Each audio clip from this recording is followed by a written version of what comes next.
আকম্মিক রদ্রিকের কণ্ঠ শুনতে পেয়ে শ্বাসসহ সায়র ও রাহুল তিনজনে চমকে উঠে তাকালো। দেখে সব সময়ের পরিপাটি রদ্রিক, উস্কো খুস্কো চুল, ঢুলু ঢুলু রক্তব রক্তব্য অক্ষি যুগল নিয়ে দুর্বল, জলান্তক্রণ অস্থিরতা দগ্ধ শরীর নিয়ে দাঁড়িয়ে আছে। পরনে শার্ট পর্যন্ত কুঁচকানো। রদ্রিক ব্যর্থিত কণ্ঠে বলল, আই নিউ ইট। আমি ঘুমিয়ে পড়লে তুই আমায় ছেড়ে চলে আসবি। সাজ যেন মুহূর্তে সব ভুলে যায়। এক প্রকার ব্যাকুলতা। সোফা থেকে দ্রুত উঠে দাঁড়িয়ে গিয়েই সামনে থাকা সেন্টার টেবিলে হঠাৎ হেঁচট খায়, কিন্তু পড়ে যাওয়ার আগেই রদ্রিক প্রায় ছুটে এসে তাকে ধরে ফেলে। ধমক দিয়ে বলে, হোয়াট গোয়িং অন সাজ? এত তাড়াহুড়ো করে উঠতে গেলি কেন? এখন পড়ে গেলে কি হতো বুঝতে পারছিস? সায়র আর রাহুলও তৎক্ষণাৎ এগিয়ে আসে, কিন্তু সাজ যেন কিছুই শুনছে না। সে ধীরে হাত বাড়িয়ে রদ্রিকের লালটে স্পর্শ করে দেখে তাপমাত্রা অনেকটাই কম। মৃদু স্বরে বলে, জ্বরটা অনেকটাই নেমে গেছে, আর একটু বিশ্রাম নিলেই ঠিক হয়ে যাবেন। রদ্রিকের আধর কোণে টুসটির হাসি খেলে যায়। সাজের বাড়িয়ে দেওয়া হাতটা ধরেই ওর দিকে দৃষ্টি রেখে আধো ছুঁয়ে দিয়ে ধীরে বলে, আমার জন্য তোমার মনে এখনো জায়গা আছে, তাই না সাজ? এখনো এত চিন্তা করিস? ইউ সিল্ড কেয়ার অফ মি। হঠাৎ সেই স্পর্শে শ্বাস কেঁপে ওঠে। মুহূর্তেই নিজের অবস্থা বুঝতে পেরে তাড়াহুড়ি করে হাত সরিয়ে নেয়, তীব্র কণ্ঠে প্রতিবাদ করে, আমি মানুষটাই এমন, কাউকে কষ্ট পেতে দেখলে সাহায্যের হাত বাড়িয়ে দেই। এটাকে অন্য কিছু ভেবে ভুল করবেন না। তারপর সায়রের দিকে তাকিয়ে বলে, ভাইয়া আমি আসছি। এরপর থেকে আর এভাবে ডাকবেন না, আমার কাজে ক্ষতি হয়। সাজ পা বাড়াতেই রদ্রিক তার হাত ধরে ফেলে, সাবধানে টেনে টেনে সামনে এনে দাঁড় করায়। এক হাত সাজের মুখোভয় আলতো করে ধরে মেয়ামো কণ্ঠে বলে, তুই উপর থেকে নিজেকে যতই কঠোরতা অবলম্বন মুড়িয়ে রাখিস না কেন, সত্যটা তো এটাই। আমার কিছু হলে তোর এখনো ভীষণ কষ্ট হয়, ভীষণভাবে যায় আসে। চল না সাজ, সব ভুলে আমরা নতুন করে শুরু করি। I promise I will never hurt you even for a moment again. Please for again give me. Saj নিজের মুখের উপর থেকে রোদ্রিকের হাত সরিয়ে নিয়ে তার চোখে চোখ রেখে স্পষ্ট কণ্ঠে বলে, আপনার সব কথা মেনে নেব, তার বদলে আপনি আমার সাথে হওয়া বিগত 6 বছরের হারিয়ে যাওয়া কৈশোর ফিরিয়ে দিন। নিজের বাড়িতে আমাদের আশ্রিত হয়ে কেন থাকতে হয়েছে? এমনও দিন গিয়েছে খাবার থাকতেও আমাদের না খেয়ে থাকতে হতো কেন?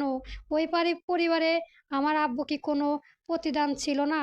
সে সমস্ত দিনগুলি ফিরিয়ে দিতে পারবেন রদ্রিক চৌধুরী?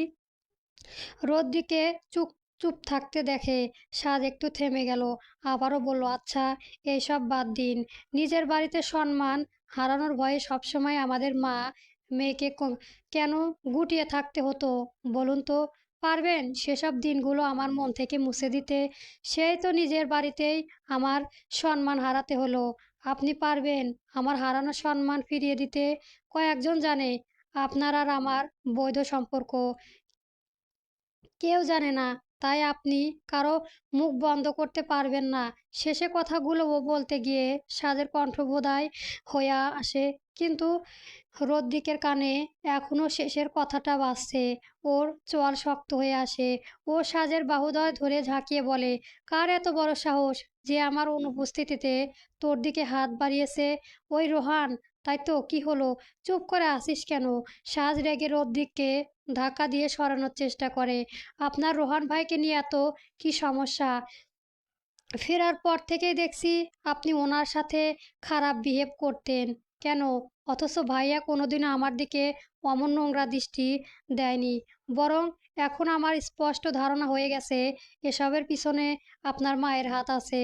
যান গিয়ে নিজের মাকে জিজ্ঞেস করুন, তাহলে হয়তো আপনার জবাব পেয়ে যাবেন। রদ্রিকের বিস্ময় সাজের দিকে তাকিয়ে থাকে। কঠোর কণ্ঠে বলে, সাজ প্লিজ, মমের বিষয়ে কিছু বলিস না। মানছি সে নিজের ছেলের প্রতি পজেসিভ, তাই হয়তো আমার করা ভুলটা সে মানতে পারেনি। তোর সাথে মিসবিহেভ করে ফেলেছে, তাই বলে সে খারাপ মানুষ না। তুই এখন রেগে আসিস, তাই এমন বলছিস। সাজ হেসে সায়রের উদ্দেশ্যে তাচ্ছিল্য সাথে বলে, বলেছিলাম না ভাইয়া, উনি কখনোই ওনার মায়ের বিরুদ্ধে কিছু মেনে নিতে পারবে না। অবশ্য কেনই বা মেনে নেবে, যেখানে উনি নিজেই তো এতগুলো বছর ধরে নিজের সম্পর্ক থেকে, দায়িত্ব থেকে পালিয়ে বেড়েছে। সেখানে অন্যরা তো সুযোগ নেবেই। ওনাকে অন্তত একবার জিজ্ঞেস করুন তো ভাইয়া, আমার সত্যি আমরা সত্যি কেমন আছি। উনি আদৌ কোনোদিন খোঁজ নেওয়ার চেষ্টা কেন করেনি? আমাদের সম্পর্কটা যদি ওনার কাছে এতই গুরুত্ব হতো, তাহলে আমার প্রতি এত উদাসীন কেন ছিল? ভালোবাসলে তো দূরে থেকেও আগলে রাখা যায়। আজকে আমার পরিস্থিতি তো এমন হতো না। ইদানিং শুনেছি তুই নাকি একটা মেয়ের পিছনে সময় নষ্ট করিস। ঘটনা কি? তোকে কিন্তু আগেই বলেছি, আমার আমার পার্টিতে এসব নারীবাজ লোকের কোনো জায়গা হবে না। কথাগুলো বলেই হিমালয়ের মুখে দাঁড়িয়ে থাকা হিরণের দিকে তীক্ষ্ণ দৃষ্টিতে তাকালো। হিরণ তখনও দাঁত বের করে হাসছিল, কিন্তু সেই দৃষ্টি পড়তে যেন ভড়কে গেল। তৎক্ষণাৎ নিজেকে সামলে নিয়ে কৃত্রিম হাসি হেসে বলল, না বড় ভাই, অন্য কোনো মেয়ের পিছনে ঘুরছি না। যার সাথে আমার বিয়ে হওয়ার কথা তাকেই খুঁজছি। আসলে মেয়েটার বিয়ের কথা শুনেই হঠাৎ পালিয়ে গেছে। হিমালয় তীক্ষ্ণ দৃষ্টিতে তাকিয়ে তিরস্কারের সুরে বলে, তোর মতো ছেলেকে এমন কোন পরিবার আছে যে মেয়ে দিল? তবে যাই হোক, মেয়েটার বুদ্ধি আছে, তোকে বিয়ে করার চেয়ে পালিয়ে গিয়ে ঠিক করেছে। এখন তোরও উচিত মেয়েটার পিছু ছেড়ে দেওয়া। অসম্ভব বড় ভাই।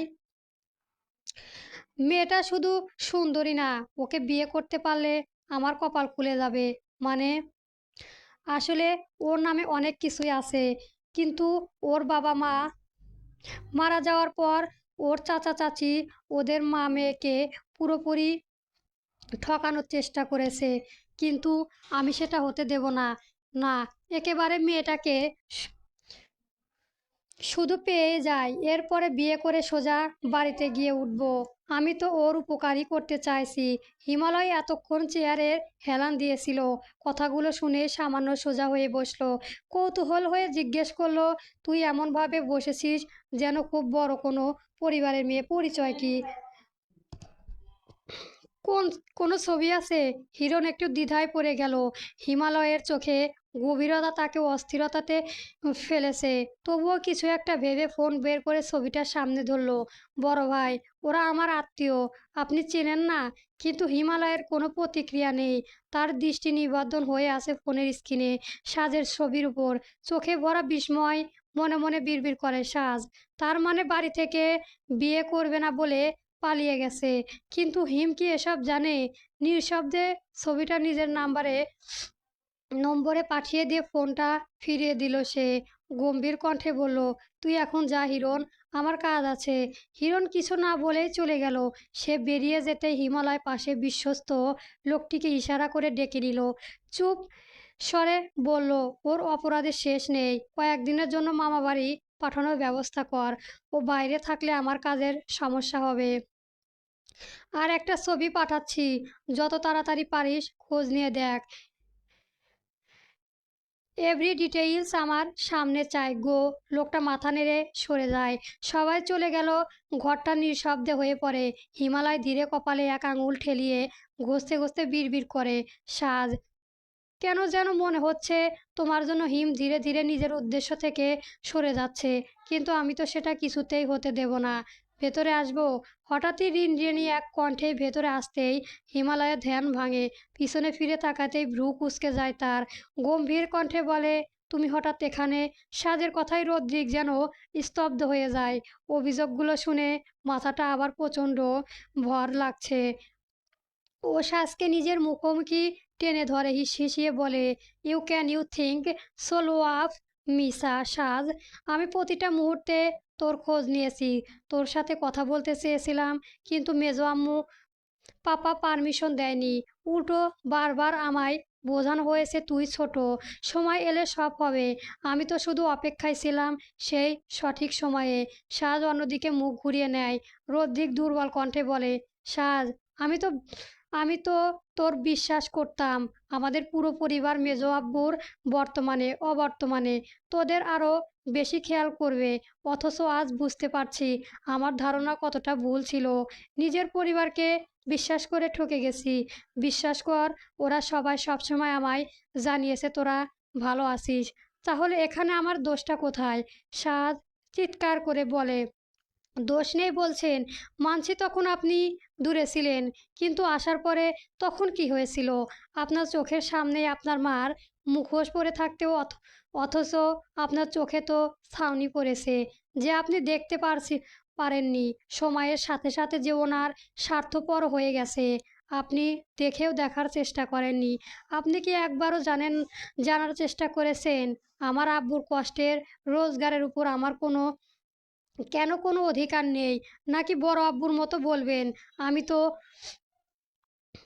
আমি তোর মেয়ে, তাই এসবের উপর আমার কোনো অধিকার নেই? রদ্রিক বিস্ময়ের সাজকে ঝাঁকিয়ে বলে, এসব কথা পাপা বলেছে? ঠিক, আমি তো শুনেছি। তোর আর পুরো কথা শেষ হওয়ার আগেই সাজ তিরস্কার করে বলে ওঠে, ছাড়ুন আমায়। আপনার বিশ্বাস না হলে যান গিয়ে নিজের বাপ চাচার কাছে গিয়ে জিজ্ঞেস করুন। অবশ্য যদি সত্যটা বলার মতো সৎসাহস আদৌ তাদের আছে কিনা সন্দেহ। সাজ আর কোনো কথা না বাড়িয়ে চলে যেতে উদ্যত হতেই রদ্রিগোকে ধরে শক্ত করে আটকে ধরে বলে, আমায় যেহেতু আসামি কাঠগড়ায় দাঁড় করিয়েছিস, মেনে নিলাম। কিন্তু তোর সব অভিযোগের বিপরীতে আমার উত্তর একটাই, তোর সাথে শুধুমাত্র অজান্তে এই কাজটা অন্যায় ছাড়া আর কোনো অন্যায় আমি করিনি। তবে কথা দিচ্ছি, ওই বাড়িতে তোর যা যা যা প্রাপ্য প্রতিটা জিনিস আমি তোকে ফেরত দেব। তাতে যদি পাপার মুখোমুখি আমায় দাঁড়াতে হয় তো দাঁড়াবো। প্রয়োজনে সবার বিপক্ষে যাব, কিন্তু অন্য কারণে আমার স্ত্রী আর সন্তানকে আমি কোনো কষ্ট পেতে দেব না। ট্রাস্ট কর জান, প্লিজ। আর কোথাও যাওয়া হবে না তোর। চল, আজকেই তোর সমস্ত দ্বিধা আমি কাটিয়ে দিচ্ছি। ওকে সবাইকে যা বলার আমি বলছি। আমাদের সম্পর্কের কথা ওদের জানিয়ে দেব, চল। সাজের নীরবে রদ্রিকের হাত ছাড়িয়ে নেয় অভিমানে কণ্ঠে বলে, আপনি এত সহজে আমায় ভরসা অর্জন করতে পারবেন না। আমি চাইলেও আপনার ভুলগুলো এড়িয়ে যেতে পারছি না। এখনো দ্বিধায় আছি। বড় আব্বু অনায়াসে আমায় সব কিছু থেকে বঞ্চিত করলো, আর তার ছেলে হয়ে আপনাকে কিছুই বলেনি? আশ্চর্য না? রদ্রিক ভেতরে আঘাত পেলেও সাজ কিছু বুঝতে না দিয়েই ওকে শক্ত করে টেনে ধরে, ওর কপালে কপাল ঠেলিয়ে দেয়। জোরে নিঃশ্বাস ফেলে আহত কণ্ঠে বলে, I am sorry for everything my জান। আজ থেকে প্রতি মুহূর্তে তোর ভরসা অর্জন করাই আমার মূল লক্ষ্য হবে। আমার বিশ্বাস তুই ঠিক খুব তাড়াতাড়ি আমার উপর ভরসা করবি। সাজের অক্ষি যুগল ছলছল করে ওঠে। মন চাইছে মানুষটার উপরে একবার ভরসা করে দেখতে, কিন্তু মস্তিষ্ক তাকে কঠোর হুঁশিয়ারি দিচ্ছে, ভুল করিস না সাজ, তাহলে এবার তুই আর বাচ্চাটা বাজেভাবে ঠকে যাবি। সাজ ওকে ছাড়িয়ে এবার যেতে গেলেই রদ্রিক ওর মুখে নিজের হাত মুঠোয় নিয়ে নেয়। মেলে আমি কণ্ঠে বলে, বললাম না তোকে কোথাও যেতে দেব না। এখন থেকে তোকে আমার কাছেই থাকতে হবে। I am not used to repeating that sort things again. সাজ তিরস্কার করে বলে, জোর করছেন? রদ্রিক সেই অবস্থায় কঠোর কণ্ঠে হাঁ করছি। সাজ তার চোখে চোখ রাখে, দুজোড়া লালচে অক্ষি যুগলে মিলন ঘটে। একজনের দৃষ্টি আছে অবরক্ত যন্ত্রণা, আর অন্যজনের অভিমানী দৃষ্টি আছে অজস্র না বলা অভিযোগ। সাজ এবারও আঘাত দেয়, সুযোগ ছাড়ল না। ও, আমি তো ভুলেই গিয়েছিলাম। জোর করা ছাড়া তো আপনি কিছুই পারেন না। জোর করেই এখন অধিকার ফলাতে চাইছেন? একটু ভেবে দেখুন তো, একজন স্বামী আর বাবা হিসেবে আপনি শুরু থেকে আমাদের জন্য ঠিক কী করেছেন। আমি অমনি রদ্রিকের হাত বাঁধন যেন আগলা হয়ে আসে, বক্ষবাজে যেন আবার একরাশ ছুরির আঘাতে জর্জরিত হলো। এই সুযোগে সাহস তৎক্ষণাৎ আর কথা না বাড়িয়ে পা বাড়ায় নিজের গন্তব্য। আর রদ্রিক ঘন ঘন শ্বাস ফেলে। ওর যাওয়ার দিকে তাকিয়ে সায়রকে বলে, হোয়াট ডিড শি শি মিন সায়র? আমি একজন স্বামী হিসেবে ব্যর্থ, আর এখন একজন বাবা হিসেবেও ব্যর্থ। সায়র দ্রুত এগিয়ে আসে, ওকে ধরে বলে, প্যানিক করিস না রদ্রিক। মেয়েটা এই অল্প বয়সে অনেক কিছু দেখে ফেলেছে, তাই এখন আর ভরসা পাচ্ছে না। তোর সাথে অনেক কথা আছে, অনেক কিছু তোর জানার আছে, বোঝার আছে। তুই আগে বস এখানে। অন্যদিকে ঢাকা। রোহান চৌধুরী চুপচাপ এক মুহূর্তেই থেমে ধীরে ধীরে বললেন, আব্বাজান বেঁচে থাকতে পুরো সম্পত্তি এমনভাবে উইল করে গেছেন যা একটা প্রতিটা শর্ত উইল খুব ভালো করেই জানেন। ভাগ্যিস এমন আরো অনেক কিছু আছে যা ওনার অজানা, নাইলে রায়হান চৌধুরী তাড়াতাড়ি ভাইকে থামিয়ে বললেন, আহা রোহান এসব কথা থাক, দেওয়ালেরও কান আছে, এখন কি করবে সেটাই বলো। রোহন চৌধুরী ভাইয়ের কথায় বিরক্ত হন। কেন থেকে কেন থেমে যাবেন ভাইজান? আব্রাহাম ভাই শুধু নিঃস্বার্থে দেখ নিঃস্বার্থ দেখব তা তো হয় না। মানছি আব্বা আর মেজো ভাইজান চলে যাওয়ার পরে উনি আমাদের ডুবে যাওয়া বিজনেসের জন্য অনেক কিছুই করেছে, কিন্তু তার জন্য তো আমরাও না চাইতে ওনার সব শর্ত নিঃশব্দে মেনে নিয়েছি। সব থেকে বড় বেইমানি করেছি তো নিজের পুরো কথা শেষ করার আগেই রায়হান চৌধুরী থমক দিয়ে ভাইজানকে থামিয়ে দেন। শোনো রোহান, উনি তো এত বছর ধরে নিজের স্বার্থে আমার ছেলের সঙ্গে ওনার মেয়ে বিয়ে দিতে চাইছেন, শুধু আমার পরিবারের জন্য না, নিজের লাভের জন্যই। আমি কিন্তু এতটাও বোকা না যে কিছুই বুঝি না, কিন্তু ওনার কথার উপরে তো আমাদের কথা বলার অপশন নেই। বরং ওনার কর্মকাণ্ড সম্পর্কে আমার ভালোই আইডিয়া হয়ে গেছে। এখন এসব বাদ দাও, যা বলছি শোনো। যেভাবেই হোক সাজকে খুঁজে আনতে হবে। ভুলে যেও না ওর 18 বছর হলেই রা- রাশিক যা যা গুছিয়ে রেখে গেছে সব কিছুই দাবিদার একমাত্র ওই হবে। আজ নয়তো সে যদি চুপ আছে, কিন্তু এত একদিন নিশ্চয় ওর সবার সামনে কথা তুলবে। তখন কিভাবে কি কি করবে ভেবেছো? রোহান চৌধুরী বেশ বিরক্ত নিয়ে বললেন, ভাইজান তুমি রাগ করলেও একটু কথা বলতে বাধ্য হচ্ছি। সব কিছুর জন্য বড় ভাবিজান দায়ী। আজ রদ্রিকার সাজের সম্পর্কটা উনি অস্বীকার করে ভুল করেছেন। ওনার ভাইকে যেন যেভাবে হোক আমরা ঠিক বোঝাতে পারতাম। আর রোহান এসব বাদ দাও, তুমি ভালো করে জানো এসবের কোনো লাভ হতো না। আমি ভাবছি রদ্রিকে যত দ্রুত সম্ভব ফিরিয়ে আনতে হবে। এলিজার সাথে বিয়ে না হলে কি হবে বুঝতে পারছো? উফ, এই ছেলেটা শেষ পর্যন্ত আমায় ডুবিয়ে দিল। এর পরিমাণ ফল যে কতটা ভয়াবহ হবে ও এখনো বুঝতে পারছে না। ওর মনে এসব ছিল আগে কেন বলনি? ভুল ভাইজান, সত্যি করে বলুন তো, রদ্রিক আপনাকে কিছুই বলেনি? ভাইয়ের স্পষ্ট কথা। রায়হান চৌধুরীর অস্তিত্ব দৃষ্টিতে রোহান চৌধুরীর দিকে তাকিয়ে থাকেন, যেন অনেক কিছু বলতে চায়ও যেন বলতে পারছেন না। কথাগুলো শুনে মুহূর্তের জন্য পুরো স্টাডি নিস্তব্ধ হয়ে যায়। সন্ধ্যার পার হয়ে গেছে, অনেকক্ষণ হয়েছে।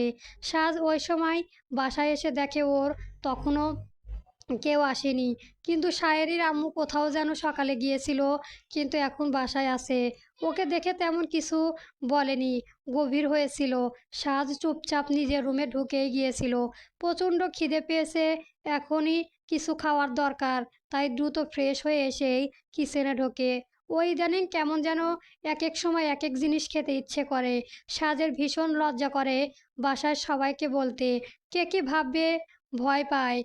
এমন এই যেমন এখন মনে হচ্ছে একটা বেগুন পোড়া দিয়ে সাথে এক শুকনো লঙ্কা আর এক টুকরো লেবু দিয়ে ভাত মাখিয়ে খেতে। সাথে সাথে যেই ভাবনা সেই কাজ। সাজ দ্রুত একটা বেগুন ফ্রিজ থেকে বের করে গ্যাসের উপর দিয়ে দেয়। ওভেনে ভর্তাটা গরম বসিয়ে দেয়। তারপর দাঁড়িয়ে পেঁয়াজ কাটতে থাকে নিজ মনে। এদিকে সায়রির আম্মু হঠাৎ পোড়া গন্ধ টের পেয়ে দ্রুত কিচেনে গিয়ে এসে সব দেখে।